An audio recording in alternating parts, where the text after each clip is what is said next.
शिक्षा मंत्रालय की ओर से राष्ट्रीय परीक्षा एजेंसी यानी कि एनटीए द्वारा आयोजित यूजीसी नेट परीक्षा रद्द किए जाने के बाद ये मामला अब राजनीतिक तूल भी पकड़ चुका है। मामले को लेकर विपक्ष के कई बड़े नेताओं ने बीजेपी सरकार पर जमकर हमला बोला है। कांग्रेस ने केंद्र में नरेंद्र मोदी की अगुवाई वाली सरकार को पेपर लीक सरकार करार दिया, तो समाजवादी पार्टी के प्रमुख अखिलेश यादव ने भी इस फैसले के बाद सरकार पर हमला तेज कर दिया है। अखिलेश ने कोर्ट की निगरानी में कड़ी जांच कराने और दोषियों को कठोरतम सजा दिलाने जाने की मांग की है।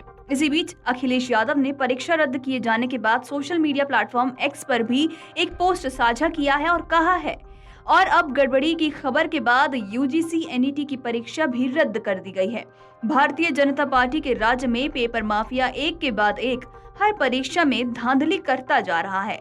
ये देश के खिलाफ किसी की बड़ी साजिश भी हो सकती है। अपने एक लंबे पोस्ट में अखिलेश यादव लिखते हैं, हमारे देश के शासन प्रशासन और देश के मानव संसाधन के विरुद्ध ये कोई बड़ा षड्यंत्र भी हो सकता है जिसके दूरगामी नकारात्मक परिणाम निकलेंगे। इसलिए कोर्ट की निगरानी में मामले की कठोर जांच कराई जानी चाहिए और दोषियों को कड़ी सजा भी दी जाए। किसी भी अपराधी को छोड़ा ना जाए, फिर वो चाहे कितना भी बड़ा क्यों ना हो या फिर उसके सिर पर सत्ता का हाथी क्यों ना हो। इससे पहले कांग्रेस ने भी परीक्षा रद्द किए जाने को लेकर सरकार पर निशाना साधा था। आपको बताते चले कि कांग्रेस ने मोदी सरकार को पेपर लीक सरकार करार दिया। साथ ही साथ पूछा कि क्या शिक्षा मंत्री अब इस मामले में अपनी जिम्मेदारी लेंगे।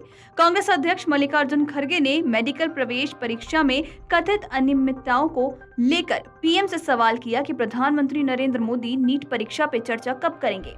खड़गे ने एक्स पर अपने पोस्ट में लिखा, प्रधानमंत्री मोदी, आप परीक्षाओं पर तो खूब चर्चा करते हैं, लेकिन नीट परीक्षा पे चर्चा कब करेंगे। यूजीसी नेट परीक्षा रद्द होना लाखों छात्रों के जुनून की जीत है। तो वहीं कांग्रेस नेता और वायनाड सीट से चुनाव लड़ने जा रही प्रियंका गांधी वाड्रा ने परीक्षा रद्द करने के आदेश के बाद सरकार की कड़ी आलोचना की और जवाबदेही तय करने की मांग की। शिक्षा मंत्रालय ने कल ही यानी कि बुधवार को राष्ट्रीय परीक्षा एजेंसी एनटीए की ओर से आयोजित की गई यूजीसी नेट परीक्षा रद्द कर दी। साथ ही साथ मामले की गहन जांच के लिए केंद्रीय अन्वेषण ब्यूरो यानी कि सीबीआई को मामला सौंप दिया। आपको बता दें कि अब हैदराबाद से सांसद असदुद्दीन ओवैसी ने भी सोशल मीडिया प्लेटफॉर्म एक्स पर पोस्ट कर लिखा है, नीट घोटाले के बाद अब यूजीसी नेट परीक्षा भी रद्द कर दी गई है क्योंकि उसका पेपर लीक हो गया था। देश की सुरक्षा बहुत बड़ी बात है, मोदी सरकार तो एक परीक्षा भी ठीक से नहीं करवा पा रहे।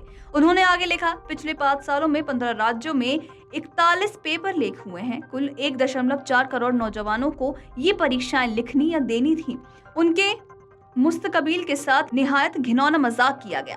क्या पेपर लीक नौकरी ना देने का बहाना बन गया है? जब पेपर रद्द किया जाता है तो नौजवानों की मेहनत पर पानी फेर दिया जाता है। उन्हें ये तक पता नहीं होता कि इम्तिहान फिर कब करवाया जाएगा या करवाया जाएगा भी या नहीं। 10 लाख के करीब लोगों ने यूजीसी नेट लिखा था। क्या उनसे माफी मांगी जाएगी? क्या उन्हें मुआवजा दिया जाएगा? मुस्तकबिल में पेपर लीक ना हो उसके लिए सरकार क्या कदम उठा रही है? आपको बता दें कि इस मामले में विपक्ष के कई नेता अब केंद्र सरकार पर जमकर भड़क रहे हैं और अलग अलग प्लेटफॉर्म के जरिए वो अपने विचार व्यक्त कर रहे हैं। आपको ये भी बता दें कि पेपर लीक मामले में अब सीबीआई की जांच के आदेश भी दे दिए गए हैं। Video desk amarujala.com। अगर आप ये वीडियो YouTube पर देख रहे हैं तो हमारे चैनल को सब्सक्राइब करें और बेल आइकन को दबाना ना भूलें। अगर आप Facebook पर ये वीडियो देख रहे हैं तो हमारे पेज को लाइक करें।